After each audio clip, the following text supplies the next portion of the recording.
So what are the various properties of the hydraulic fluid? The first one is the viscosity.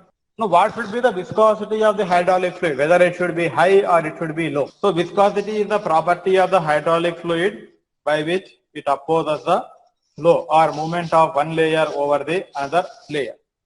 But what is more important is the viscosity of the hydraulic fluid should not change very much with change in temperature.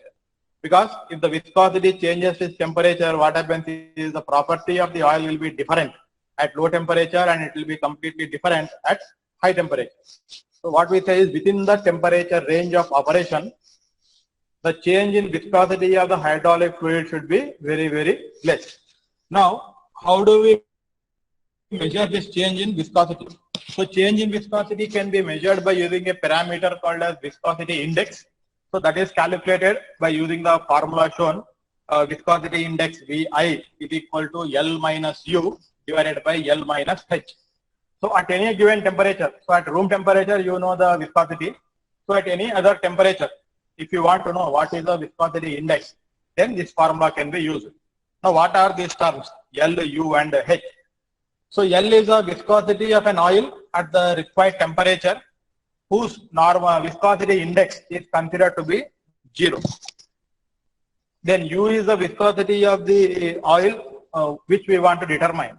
H is the viscosity of the oil whose viscosity index is 100. The example of fluid or liquid whose viscosity index is 100 is paraffin. That is the wax. Then viscosity of the oil whose viscosity index is 0, it is a asphaltic oil. So that is one oil which is having a viscosity index as 0. These two are the two standard oils. So what we are doing is we are trying to compare the viscosity of our oil at a given temperature so that we will know what is the effect of temperature.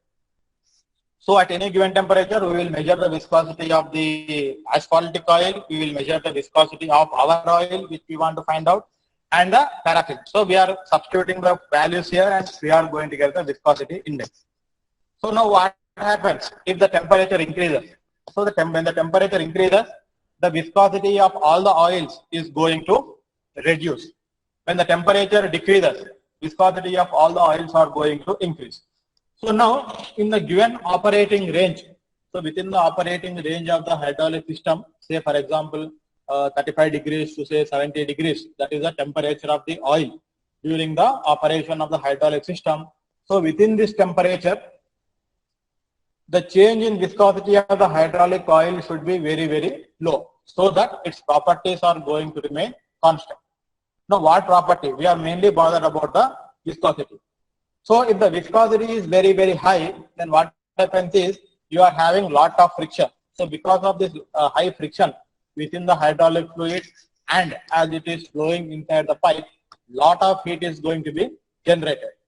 So that is one thing. But we can say that when the heat is generated, the viscosity is going to reduce. So what is the issue? Now the main issue is at the beginning. At the beginning of the operation, when the temperature is very, very low, viscosity is very, very high. So when the pump is trying to suck the fluid into the casing and try to push it out, the oil may not flow very freely. And whatever the pump is trying to push the oil out of the casing and into the system, the oil will not flow very easily. So there is going to be a lot of load on the pump of the system.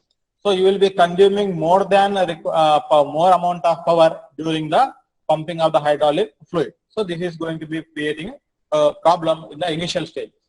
Now when if the viscosity is very, very low in the initial stages, then what happens? So there is no problem on the pump side, but if the viscosity is very, very low, what happens is the fluid will try to pass through very small gaps. So you are having a gap between piston and cylinder. So the fluid will very easily escape within these gaps and there is going to be a lot of power losses. So that is why we say there is no good viscosity or there is no high viscosity or low viscosity requirement. We will say that the viscosity of the oil should be optimal for the given hydraulic system. That is what we always say. So this is the way in which the viscosity affects the functioning of the hydraulic system. The next important property is demulsibility. Demulsibility is the ability of the hydraulic fluid to separate the water from it. So all hydraulic fluids during its operation, they are going to come in contact with the atmosphere in the reservoir, and when it is moving in the different parts, because of some small gaps and other things, the water moisture can come in contact with the oil, so water will be absorbed into the oil. Now, whenever the water is there, water or moisture is there, its tendency is to cause corrosion, which is very bad for any system. So we don't want the water to be present in the hydraulic fluid. So whenever the oil is coming back into the reservoir, in the reservoir, very quickly the water and the oil should separate out. So this demulsibility property will tell that how efficiently the water is getting separated out. Now the question is, in the reservoir, where will be the water? Water will be at the top of the reservoir or at the bottom of the reservoir. The water is collected at the lower surface or the bottom surface of the reservoir because water is heavier than the oil. So whatever water is there, it will be collected at the bottom. Okay, periodically you have to open the drain plug and allow the water and other contaminants to come out of the reservoir so that the oil in the system is clean. So that is the demulsibility. Demulsibility is the ability of the hydraulic fluid to separate water from it. Next one is the foam resistance. Foam resistance means, foaming means it is a formation of bubbles in the hydraulic oil. So when the oil is falling into the reservoir, we have seen the return pipe is above the surface of the hydraulic fluid. So when the water is falling from certain height into the reservoir, naturally there is going to be some bubbling which is going to take place. So now these bubbles are very harmful to the hydraulic system. Now whenever we say bubble, what is there inside the bubble? Bubble contains some gas which is enclosed in a liquid layer, very thin layer of liquid. So now there are two elements here. One is gas, other one is the surrounding liquid. So when the bubbles are mixed with the oil and it is going into the pump, in the pump you are trying to push the oil under force. So high pressure is created. So whenever you are applying the high pressure to the bubble, what happens? It may cause explosion of that particular bubble. Which means, for example, if you take the balloon, we can also say that it is very similar to the bubble. If you are squeezing the balloon, what will happen? It will compress initially, but beyond a point, it is simply going to explode. So you are hearing a very loud noise. Same thing will happen in the hydraulic system also. If these bubbles are entering into the hydraulic system in high pressure regions, whenever these bubbles are exploding or they are collapsing, a small pressure wave is going to be created, and if there are too many bubbles and air bubbles are there, they are going to create several small pressure waves. These pressure waves, when they hit the surface, they may create small amount of erosion or small amount of chipping of the weaker materials. So on the surface you will see erosion of the material. So you will have a lot of wear and tear particles, you will have a lot of other contaminants. That is one issue with the air which is going into the hydraulic oil and it is reaching the high pressure region.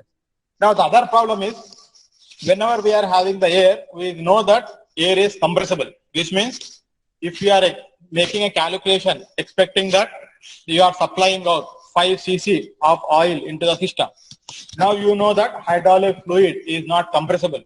So when it is not compressible, you know that if you are pushing out 5 cc of oil, you know how much the displacement of the cylinder is going to take place, because that cylinder has to move so that it is accommodating that 5 cc of oil.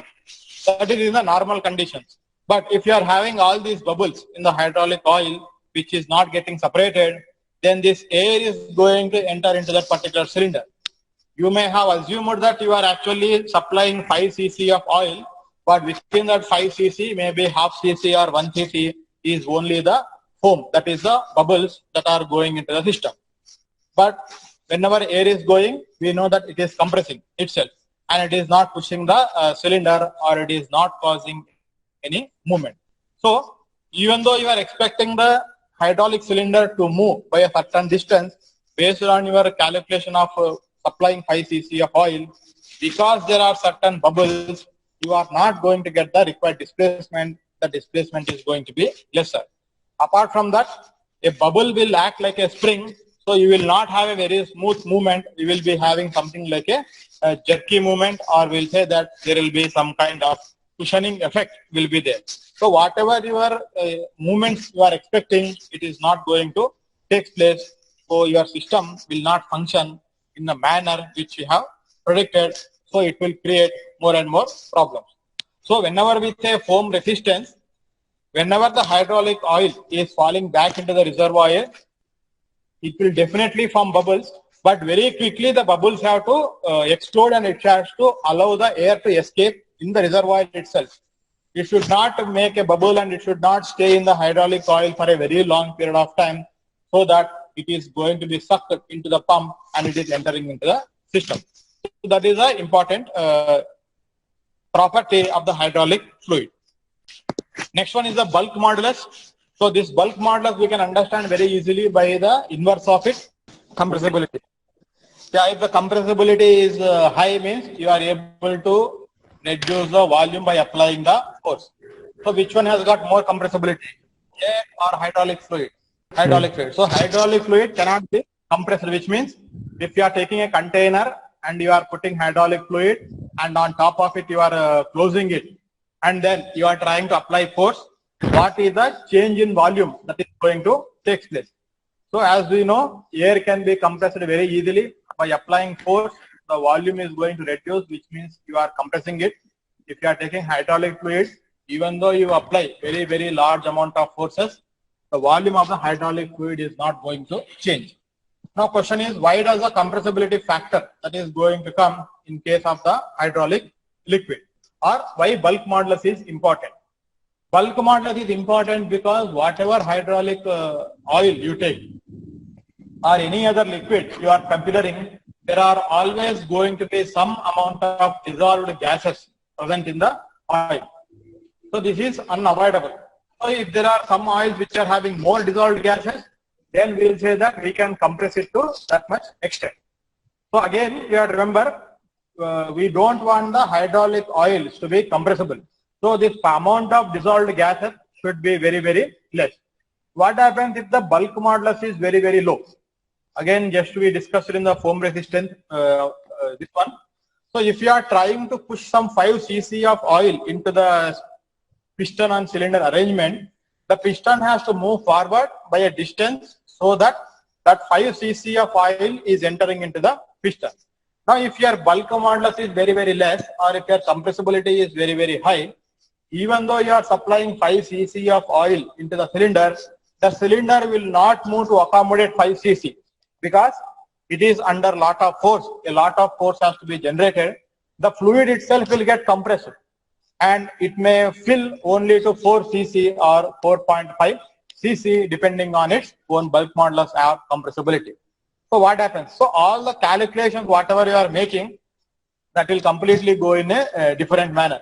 So you are expecting the system to move, but the system is not moving because instead of pushing the piston, the oil itself is getting compressed because of the very high load that is present. So this bulk modulus is related to the stiffness of the system.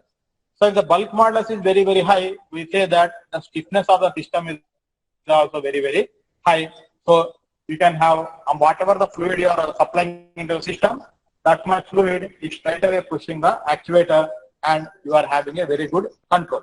If you are having a lot of air bubbles, or if the bulk modulus is very low, your calculations will be completely different, and they will become more and more complex. So that is the bulk modulus, another important property of hydraulic fluid. Next one is lubricating ability. The important thing to understand is, how does a hydraulic fluid function like a lubricant? So whenever we say lubricant, which means there are 2 moving parts, and the hydraulic fluid should be present between the 2 moving parts, and it is trying to reduce the friction. So when it tries to reduce the friction, the wear and tear is going to reduce, and also the heat generated because of the metal to metal contact rubbing, that is going to be reduced.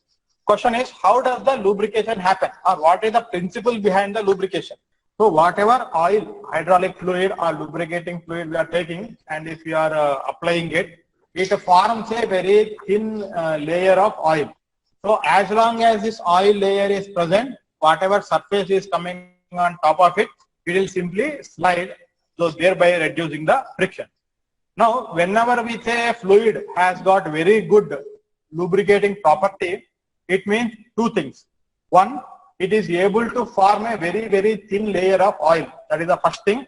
The second thing is, even under a lot of pressure you are applying, the oil is going to maintain that thin layer. It will not simply break down. That is the meaning of the lubrication property. For example, if you are putting water and you are trying to squeeze it, you are putting one drop of water and you are putting a flat plate and you are trying to apply a lot of force. What happens? Most of the oil will simply come out from the surface and it is simply going out. But if you are putting oil droplets and if you are trying to apply a lot of force, you will always see that some small amount of oil is always sticking and not all the oil is coming out. So this is what we call as a lubrication. So oil has the capability to form thin layer, and under lot of force you are applying on that layer, it will not break apart and it will continue to maintain the thin layer. Because of which these oil layers present, the friction between the two moving components is reduced to a significant extent. So lubricating property ability means to maintain that very thin layer. So whatever hydraulic fluid you are selecting, it should have the capability to form the thin layer and also to maintain it at very high pressure. Because the operating pressure of a hydraulic system will be around 100 bar or 200 bar. At such high pressures also, the hydraulic fluid film should maintain itself and it should not break. If it is breaks away, what happens? The metal to metal contact will happen and you will be having lot of wear and tear, lot of friction and also lot of heat.